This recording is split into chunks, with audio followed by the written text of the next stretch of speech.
அனைவருக்கும் வணக்கம். இன்னைக்கு நம்ம லேட்டஸ்ட் பீப்புள் சேனல்ல பீன்ஸ் கேரட் பொரியல் எப்படி செய்யறதுன்னு பார்க்கலாம். இந்த பொரியலுக்கு ஒரே ஒரு பொருள் எக்ஸ்ட்ரா சேர்க்கிறேன். இந்த பொருளை சேர்த்தீங்கன்னா குழந்தைங்க சாப்பிடுங்க, டேஸ்ட் டிஃப்ரெண்டா இருக்குன்னு சொல்லிட்டு காய் வேணான்னு சொல்ற குழந்தைங்க கூட இதை சாப்பிடுங்க. அது என்னன்னு தெரிஞ்சுக்கிறதுக்கு இந்த வீடியோவை ஸ்கிப் பண்ணாம கடைசி வரையும் பாருங்க. இன்னைக்கு பொரியலுக்கு 1/4 கிலோ பீன்ஸ் எடுத்திருக்கேன். 2 கேரட் எடுத்திருக்கேன். கேரட் கம்மியாக போட்டால் போதும்.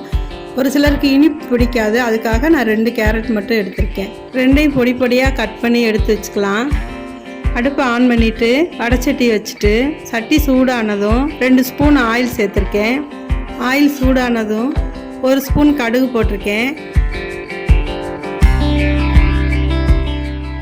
கடுகு பொரிஞ்சதும் கொஞ்சம் போல் கருவேப்பிலை சேர்த்துருக்கேன்.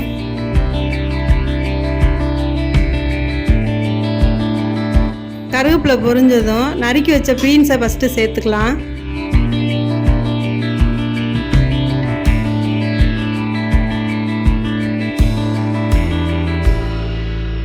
அந்த எண்ணெயிலே கொஞ்சம் நேரம் பீன்ஸை நல்லா வதக்கி விடணும்.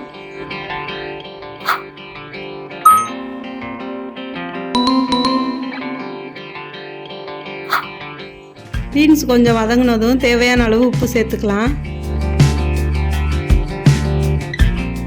கிளறி விட்டுட்டு தட்டு போட்டு கொஞ்சம் நேரம் மூடி வச்சுக்கலாம். தட்டு போட்டு மூடி வச்சுட்டு ஒரு 5 நிமிஷம் கழித்து எடுத்து கிளறி விட்டுக்கலாம். இப்போ பீன்ஸு 3/4 வேக்காடு வெந்துச்சு. இப்போ நம்ம கேரட்டு சேர்த்துக்கலாம். கேரட்டை முதலையே சேர்த்தோம்னா கேரட் குழஞ்சி போயிடும், பீன்ஸ் வேகிறதுக்கு லேட் ஆகும். அப்போ 3/4 தான் பீன்ஸ் வெந்ததுக்கப்புறமா கேரட்டை சேர்த்துக்கலாம்.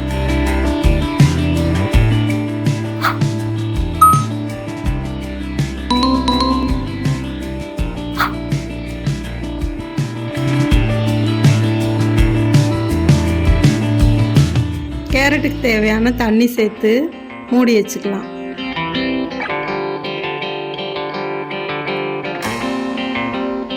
அஞ்சு நிமிஷம் கழித்து திறந்து பார்த்தோம்னா தண்ணி நல்லா வத்திருச்சு.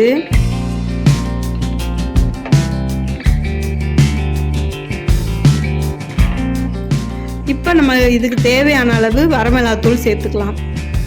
காரம் ரொம்ப சேர்க்காதீங்க, குழந்தைங்களுக்கு சாப்பிட முடியாது. பெரியவங்களுக்குலாம் கொஞ்சம் சேர்த்து அதிகமாக காரம் சேர்த்துக்கலாம். 5 நிமிஷம் அந்த மிளகாத்தூளோட பச்சை வாடை போகிற வரையும் கிளறி விடணும். 5 நிமிஷம் கழித்து இந்த ஸ்பூனில் 2 ஸ்பூன் அளவு கடல மாவு சேர்க்குறேன். இந்த கடல மாவை தான் வீடியோவோட ஆரம்பத்தில் நான் சொல்லியிருந்தேன். இது சேர்க்கும் போது தனியாக ஒரு டேஸ்ட்டு கொடுக்கும். லைட்டாக அடுப்பை சிம்மில் வச்சுட்டு கிளறி விட்டுட்டு பச்சை வாடை போனதும் இறக்கிடலாம். இப்போ காய் ரெடி ஆயிடுச்சு. சாப்பிட்டு பார்த்துட்டு எப்படி இருக்குன்னு கமெண்டில் சொல்லுங்கள். தேங்க்யூ.